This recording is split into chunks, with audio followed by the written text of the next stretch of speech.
My name's Joanne Street, I'm 19 years old and I'm from Staffordshire. Really passionate about fashion, obviously you can see it in her work and obviously how well she's doing, so yeah.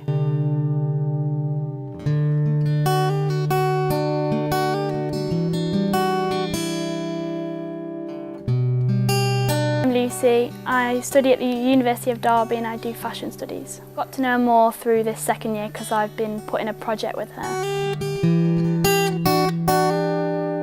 I've always been interested in fashion since like a young age, but it was never something I considered to be a job until I was in really my final year of sixth form.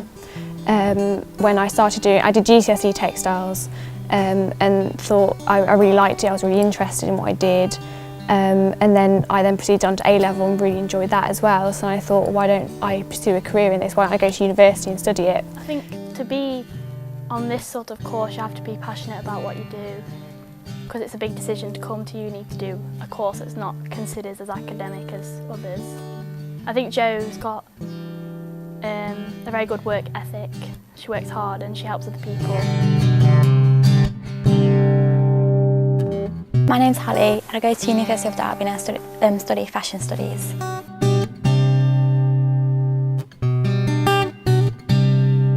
Yeah, I met John at uni. I'm Shelby Whitehead, I'm on the BA Honours Education Studies in my second year. We're in obviously first year living in St Christopher's Court. She's on the same course as the girl I was living with, and I used to be able to see her from my room because her room was dead opposite the courtyard. I haven't worn any of her designs, but she should definitely let me wear them, and I think she should design loads of stuff around me. I should be her muse. Each year we enter a competition with the Clothes Show Live.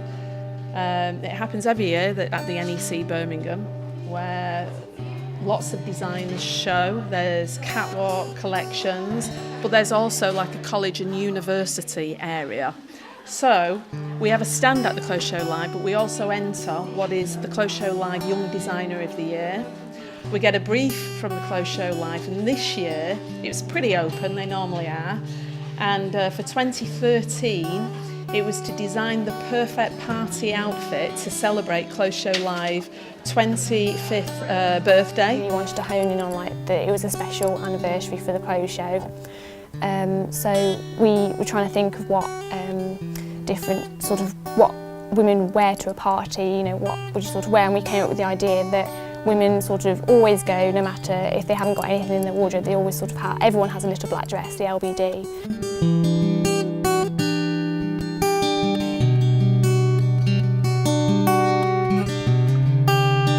Well, I mean, I've been going to the clothes show for about 3 or 4 years now. Me and one of my friends that I've been friends since primary school always went because we both sort of had an interest in fashion. And I remember her always used to, we used to watch the graduate catwalk, which is where my dress was showcased.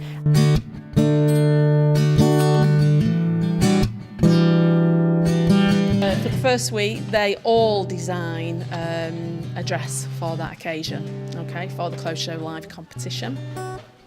We then whittle out the ones that we think actually should go forward to the competition. And I always remember her saying, oh, you know, you might be on there one year, and I was like, that'll never happen. One of them obviously being Jo's. First of all, they do a concept board, so very much based on the little black twist.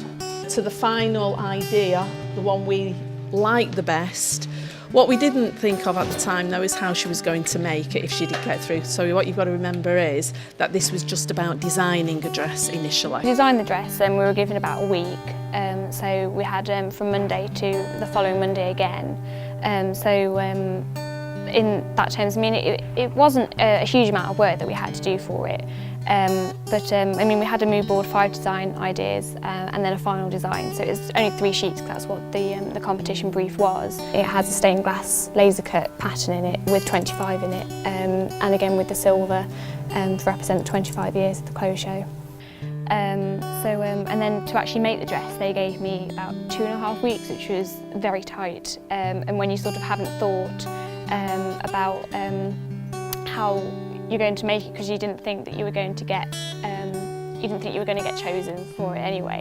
So I sort of didn't really have in my head how exactly I was going to make it, because I mean, as you can see, the top is quite simple, but then the skirt, yeah, it's very complicated.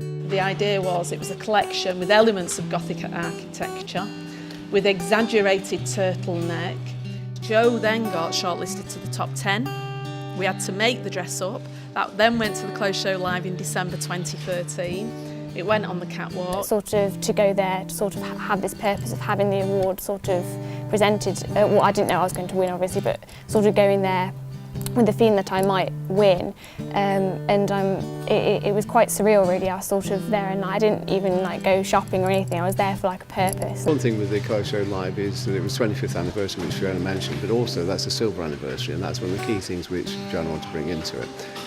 It's become axiomatic with fashion designers these days that in order to make impact in any market, including competitions, bespoke textiles as part of your pitch give you a true visual identity. And the fact that we use what is sometimes called pea leather or pleather, which is or vegetarian leather, i.e. what used to be called leatherette, it appeals to a contemporary mentality of not involving animals if you don't have to. But it actually meant we could do things we could never have done with leather. If you saw my design, it sort of wasn't obvious to how that was to be made. 'Cause, I mean, there's 32 go days in here, which is what these are, which are individual triangles with which are attached onto 16 skirt panels. Yeah, there's 2 on each panel, so I mean the thickness in it was quite difficult. We used our traditional craft skills of pattern cutting and actually engineered the decoration entirely to fit to the pattern. So had bespoke, made to measure, engineered laser cutting designs into it. Because if you laser cut willy-nilly all over the fabric and then you come to sew it and you've got holes in your seam allowance, a technical term everybody understands I guess, but it means your garment falls apart. And to sew it, you sort of had like a pool of black leatherette around you as well. And then I think to laser cut it, I think altogether it was about 42 hours of laser cutting. The magical things we had to devise to make sure we got the precision you need, because the machine itself is ridiculously precise. It would go down to 1 micron, that's a millionth of a metre, that's how precise it is, which is actually more precise than the pattern cutting in the fashion department in reality, but we did it digitally in both respects, so it was perfection as far as we could, pixel perfect. It's true to say we work with students in terms of their designs, and it's our job to kind of dig a little bit deeper and bring other aspects to their designs. So I don't think there's very little's changed in regards to Jo's initial design, but we've just enhanced it with the processes that we've used. Part of my prize was that I won a week's work experience with a British fashion designer. So I've just been informed that I will be having a week or more, hopefully, I'm hoping, with Sandra Rhodes, who actually presented the award to me, who's a very famous fashion designer. Who's very iconic, and so I think I'm pretty excited to go and work with her. She's very, very big, and I've always sort of looked at her work as well. Well, I mean, all my tutors here helped me along the way. I mean, Hazel down in fashion, the fashion technician, helped me so much. I couldn't have made that dress without her. I mean, she really helped me in the manufacture, and also John Angus, he helped me with the laser cutting as well, because I never done laser cutting before, so I thought it would be a good idea to design a dress with laser cutting on, because I didn't think I was going to get chosen. So that sort of came back to haunt me. I hope to graduate with a good degree, so hopefully that will happen. And then I'm thinking about doing an MA down in London, so maybe at London College of Fashion or Central St Martin's as well. It's changed her with, I think, obviously her drive obviously for fashion, but I don't think it's changed her as a person. She's exactly the same as she was when I first met her at the beginning of first year. So it's changed her to have won. I just think it's sort of like pushed us all to work hard, and like we've recognised it as such a good achievement that we all we all feel like we've been a part of it because we were all there and like saw how the process went. So I think it's benefited us all, and it's given Jo more confidence to like pursue and have more belief in her designs. It's a real experience, and the day I can't really remember a lot from it because it was just sort of all up in the air a bit, but no, it was a really great experience to be part of.